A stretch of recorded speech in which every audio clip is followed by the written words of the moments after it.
Hey, how's it going everyone? This is Brandon Bias from cheatedcheckit.com and welcome to another Tutorial Tuesday.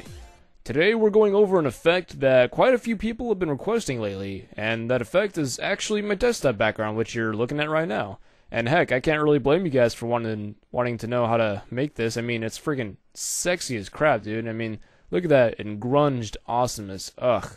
And yes, engrunged. That's the name that I came up with for this. I mean, the reason is because it's our logo engraved in grunge, hence engrunged. So if you haven't noticed, I like combining words like that to make up effect titles and all that. So let's go ahead and get into this tutorial because I'm sure some of you are extremely excited to do this.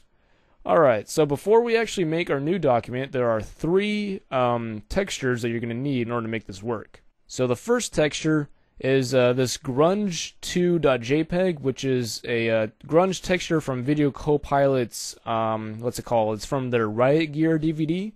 And also this grunge17, which is another texture from that Riot Gear DVD. And then the third texture is this little guy, which is texture08 from Video Copilot's Action Movie Essentials 2 DVD. Wow, that's a long freaking title. And so I know you guys are going to be wanting to use all three of these without wanting to buy the DVD, so if I can, I'll try and find them on Google for you and put the link in the description, so check there first for links and all that just to save a little bit of time. And so let's just go ahead and start up our new document. And since my desktop background is 1920 by 1080, that's the width and height that I'm going to be using for this particular document. So you can choose whatever the crap you want for that. And we'll hit OK. And let's get a better look at this canvas. Alright, so the first thing we'll do is make sure we're on the Move tool and go to that grunge2.jpg that I told you guys to load up earlier. And click and drag that up to your new document and back on down and let go to drag it in there. And where this goes isn't particularly important in terms of, like, you know, just where it is in the canvas because, I don't know, it just doesn't really matter. It just adds a little bit of texture to the end. So just kind of throw that somewhere that you think looks pretty good. And then we'll go back to the grunge17.jpg, which is this darker looking texture, and click and drag that guy back on into your new document right here. And for me, this particular texture isn't quite big enough to fill the entire canvas, so I'll bring up the transform tool with Control-T.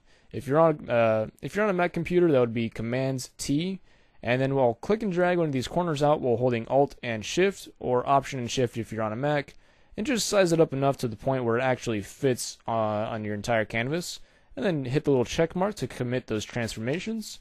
And then we'll change the blend mode of this to Soft Light. And then, before I actually get into the next part, I'll just go ahead and delete this extra layer because we don't really need it right now. Hey, get rid of that. There we go. Alright, so go back to layer 2 and go ahead and duplicate that and move it on top. And then change the blend mode of that to color dodge.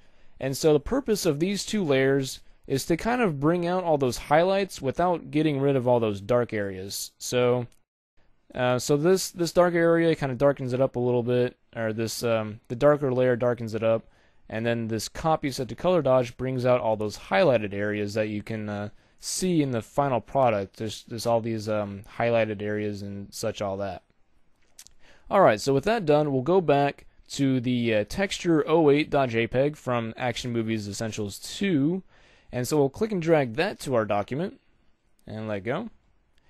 And then this guy is, so if I bring up the transform tool, you'll see that he's great, big, and tall, but I don't really care for how tall it is, I want it on its side. So we'll click and drag on the outside to turn it while holding the shift key, and we'll just turn it 90 degrees so it's a landscape instead of portrait, or however that's classified in printing terms.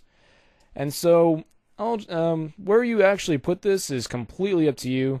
I'll just go ahead and move it somewhere around there. Looks pretty good, to where this weird like tree crack looking area of the texture is kind of just poking out of the middle right there. And I'll hit the check mark and commit those transformations. And then we'll change the blend mode of this layer to hard light right there. And so that just kind of blends it with the texture behind it, just to add a little bit more to it and make it a little bit more interesting.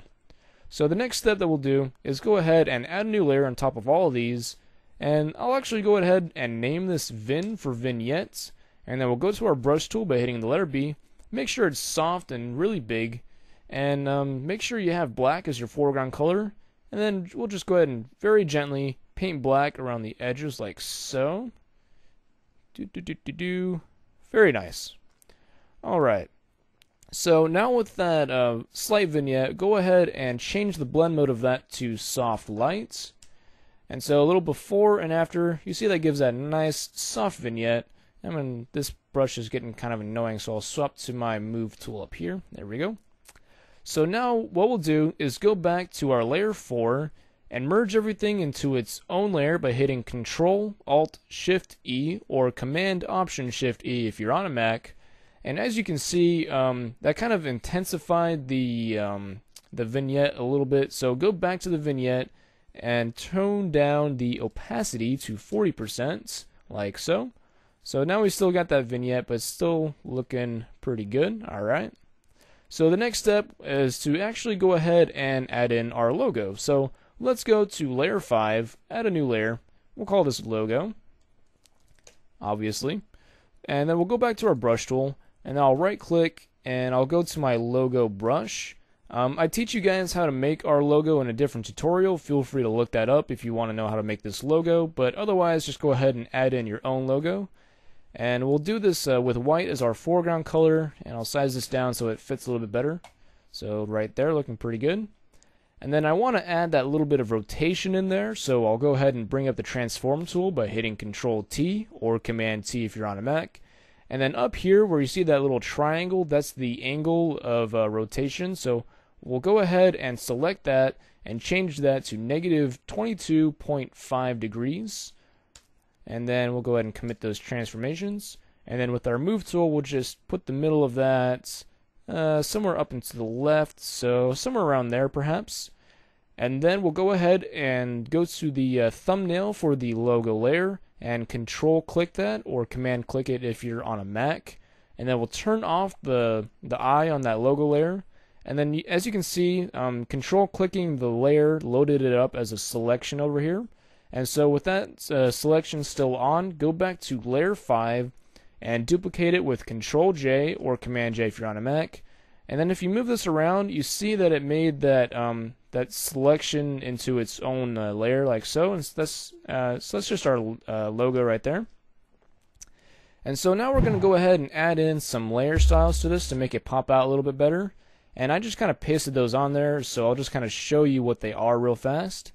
So the first thing you're going to add is an inner shadow, and the blend mode is set to multiply with black as the color, and the opacity is amped up all the way to 100%. The angle of that is set to 60 degrees without the global light turned on. The distance is set to 13 pixels with a choke of 4%, and the size is 16 pixels. And so the entire purpose of this is to make it look like it's kind of engrunged, or why did I say engrunged? Engraved, goodness gracious, into the grunge behind it, because that drop shadow kind of makes it look like it's, I don't know, it just makes it look like it's engraved a little bit. Alright, so go and add an outer glow to this, with the blend mode set to overlay. Make sure the opacity is still at 75% with a noise of 0%. And the color is just this really light gray with the number of EA, EA, EA. Pretty easy to remember. And so we've got the size of this set to 35 pixels, and then everything else is defaulted. And so the purpose of this is just to kind of bring it out a little bit to make it a little easier to see. And then the next thing you want to add is a color overlay. And the blend mode of that color overlay is set to soft light, opacity 100%. And the color is this this grayish and slightly orange color, and the number on that is 746D. There we go. And so the purpose of that color overlay is to kind of help the color match the rest of the texture around it a little bit better. So if you can kind of see that little before and after, you can kind of see that it helps just blend a little bit with the texture around it. So kind of add those blend modes in there.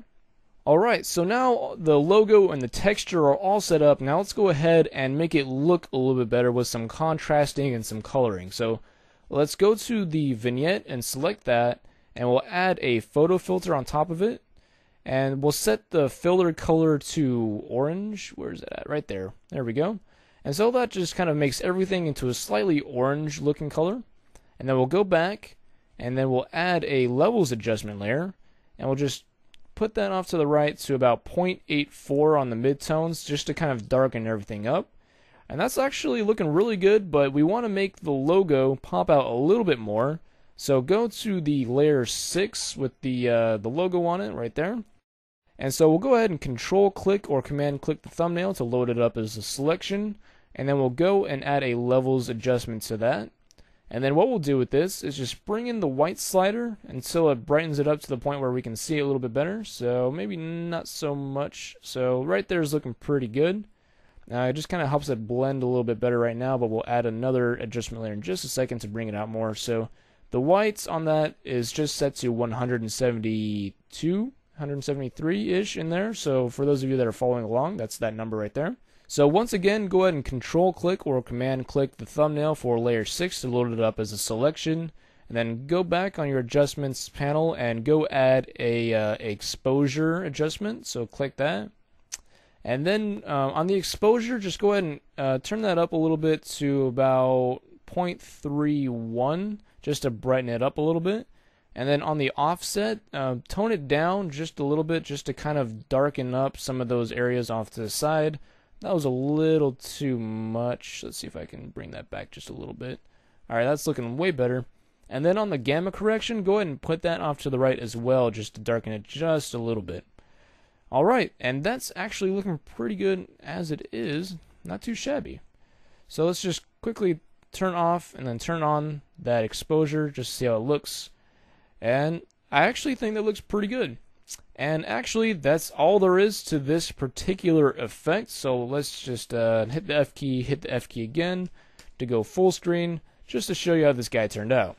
Alright, so that turned out really well. I did go a little fast, but I'm pretty sure I explained everything pretty clearly to the point where you could all understand it really well. And, well, the reason I went a little fast is just so I didn't, bore you through this effect. It's actually pretty simple in general, but in the end, it turns out looking really nice. So, I hope you guys learned some cool new tricks on this. If you did, or if you liked the effect, please let us know by leaving a comment below. And also, if you could do us the favor of liking this video, that's always greatly appreciated. It makes us feel a little bit better knowing that you like our stuff, and it lets other people know that these videos are actually worth watching. So, that gives us more traffic, and it gives us more incentive to make more tutorials, so it makes everybody happy, doesn't it? Alright, so that's all there is for today's tutorial. I will go ahead and see you guys next Tuesday.